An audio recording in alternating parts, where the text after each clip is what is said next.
నమస్తే. Welcome to Rudra TV. Telangana రక్షణ సేన చీఫ్ కవిత హాట్ కామెంట్స్ చేశారు. తాము అధికారంలోకి వచ్చాక ఆంధ్ర నాయకుల విగ్రహాలు పగలగొట్టి పార్సిల్ చేస్తామన్నారు. సెటిలర్స్ తమ వాళ్లే అన్న కవిత ప్రజల మధ్య చిచ్చు పెట్టాలనుకునే రాజకీయ నాయకులను వదిలేది లేదని హెచ్చరించారు. తెలంగాణ అస్తిత్వం మీద దెబ్బ కొడతామంటే సైలెంట్ గా ఉండేది లేదన్నారు. టీఆర్ఎస్ 2.0తో పెట్టుకుంటే మీ సంగతి చూస్తామని కవిత వార్నింగ్ ఇచ్చారు. హైదరాబాద్ బంజారాహిల్స్ లోని తెలంగాణ రక్షణ సేన కార్యాలయంలో నిర్వహించిన తెలంగాణ ఉద్యమకారుల ఆకాంక్షలు సాధన రౌండ్ టేబుల్ సమావేశంలో మాట్లాడిన కవిత ఈ వ్యాఖ్యలు చేశారు. తెలంగాణ రాష్ట్ర ఆవిర్భావ దినోత్సవం సందర్భంగా రాష్ట్ర రాజకీయాల్లో వేడెక్కిన వాతావరణం మధ్య ఆమె చేసిన వ్యాఖ్యలు ఇప్పుడు చర్చనీయాంశంగా మారాయి. మీ రాజకీయ అవసరాల కోసం మాత్రం తెలంగాణ మీద పడేస్తారు. ఇది కరెక్ట్ కాదు. మేము గమనిస్తున్నాం. తెలంగాణ వాదులం రాజకీయంగా పరిణితి చెందినటువంటి వాళ్ళం. మీరేదో రెచ్చగొట్టగానే మేము రెచ్చిపోయి మేము ఇడికేలేదో అంటాం అనుకునేరు. కానీ ఇక్కడ వాళ్ళ ఏజెంట్ ముఖ్యమంత్రి గారు ఉండడం వల్ల నష్టం ఏం జరుగుతుందంటే రకరకాల విగ్రహాలు పెడుతున్నారు. నేను ముందే చెప్పిన, నేనైతే పాత నాయకులంతా మంచిదని కాదు. ఇట్లనే మీరు ఊకే చేసిండ్రంటే మేము ఖచ్చితంగా అధికారంలోకి వస్తాం. అన్ని విగ్రహాలు బిడ్డ పలగొట్ట ఆంధ్రాకి పార్సల్ చేస్తాం. నేనైతే అంత ఓపిక మంత్రాలని కాదు, అంత విశాల హృదయం లేదు నాకు. తెలంగాణ కోసం జరిగిన ఉద్యమం, వేలాది మంది విద్యార్థులు, యువత చేసిన త్యాగాలు, ప్రజల ఆకాంక్షల ఫలితంగానే ప్రత్యేక రాష్ట్రం ఏర్పడిందని పేర్కొన్న కవిత, అలాంటి తెలంగాణ అస్తిత్వాన్ని ప్రశ్నించే ప్రయత్నాలు ఎవరైనా చేస్తే తాము సహించబోమని స్పష్టం చేశారు. తెలంగాణ సంస్కృతి, భాష, ఆత్మగౌరవం, చరిత్రపై దాడి చేసే రాజకీయాలకు రాష్ట్ర ప్రజలు తగిన సమాధానం చెబుతారని అన్నారు. టీఆర్ఎస్ జెండా రాకముందు పరిస్థితులు వేరుగా ఉండేవని, ఇప్పుడు తెలంగాణ ప్రజల్లో చైతన్యం పెరిగిందని, రాష్ట్ర ప్రయోజనాల విషయంలో ఎలాంటి రాజీ ఉండదని ఆమె వ్యాఖ్యానించారు. తెలంగాణ ఉద్యమ సమయంలో జరిగిన సంఘటనలను గుర్తు చేసిన కవిత, ఒకసారి తమతో పెట్టుకొని తెలంగాణ రాష్ట్రం రావడానికి కారణమయ్యారని, మళ్లీ తెలంగాణ ఆత్మగౌరవాన్ని సవాలు చేస్తే రాజకీయంగా గట్టి సమాధానం ఎదుర్కోవాల్సి వస్తుందని హెచ్చరించారు. రాజకీయంగా దమ్ముంటే దాన్ని ఎదుర్కోండి. మీ కాడ రాజధాని కట్టుకున్నాడు కాదు, రాదు శాత కాదు, కానీ ఇడికొచ్చాక తెలంగాణ నవనిర్మాణం చేస్తాడు.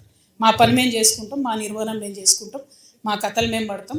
రాష్ట్రం విడిపోయింది, ప్రజలు విడిపోలే. మీరు ప్రజల మధ్యలో చిచ్చు పెట్టకండి.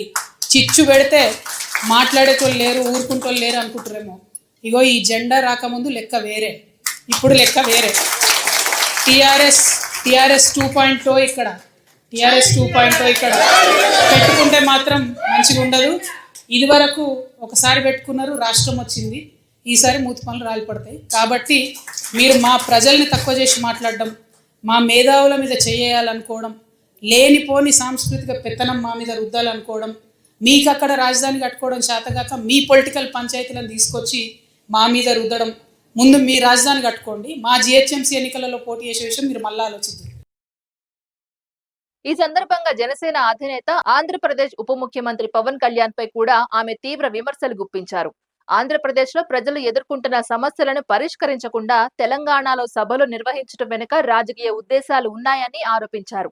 రాజధాని నిర్మాణం, అభివృద్ధి, పరిపాలన వంటి అంశాలపై దృష్టి పెట్టకుండా డైవర్షన్ రాజకీయాలు చేస్తున్నారని మండిపడ్డారు. తెలంగాణలో రాజకీయంగా స్థానం సంపాదించుకోవాలనే ప్రయత్నంలో భాగంగానే నవనిర్మాణ సభ పేరుతో కార్యక్రమాలు నిర్వహిస్తున్నారని ఆమె విమర్శించారు. ముందుగా ఆంధ్రప్రదేశ్ లోని ప్రజా సమస్యలను పరిష్కరించాలని, తర్వాత తెలంగాణకు సంబంధించిన అంశాలపై మాట్లాడాలని సూచించారు. అలాగే నారా లోకేష్ ను ఉద్దేశించి కూడా వ్యాఖ్యలు చేసిన కవిత, తెలంగాణ ప్రజల రాజకీయ చైతన్యాన్ని తక్కువ అంచనా వేయొద్దని హెచ్చరించారు.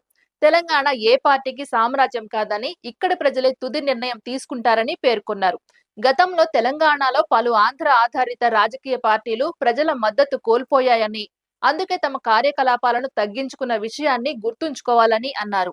లోకేష్ బాబు నేను ఎక్స్పాండ్ చేస్తాను కానీ ఇదేం సామ్రాజ్యం కాదు, ఎక్స్పాన్షన్ కుదరదు.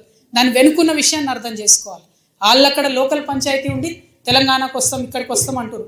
ఇదివరకు ఇక్కడికి ఆంధ్ర పార్టీలు వస్తే వాటికి ఇక్కడ ఎగ్జిస్టెన్స్ లేదనే పంపించారు కదా ప్రజలు. ఇది ప్రజాస్వామ్యం, ఎవరైనా రావచ్చు, పోటీ చేయొచ్చు.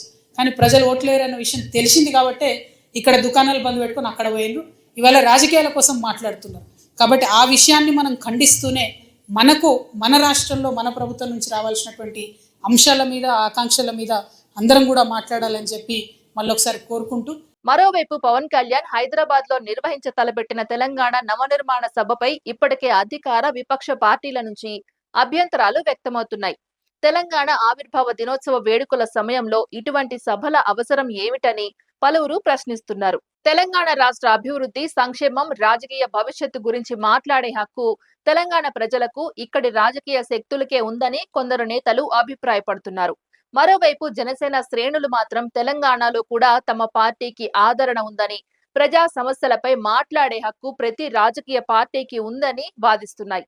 దీంతో ఈ వ్యవహారం రాజకీయంగా మరింత వేడెక్కుతోంది.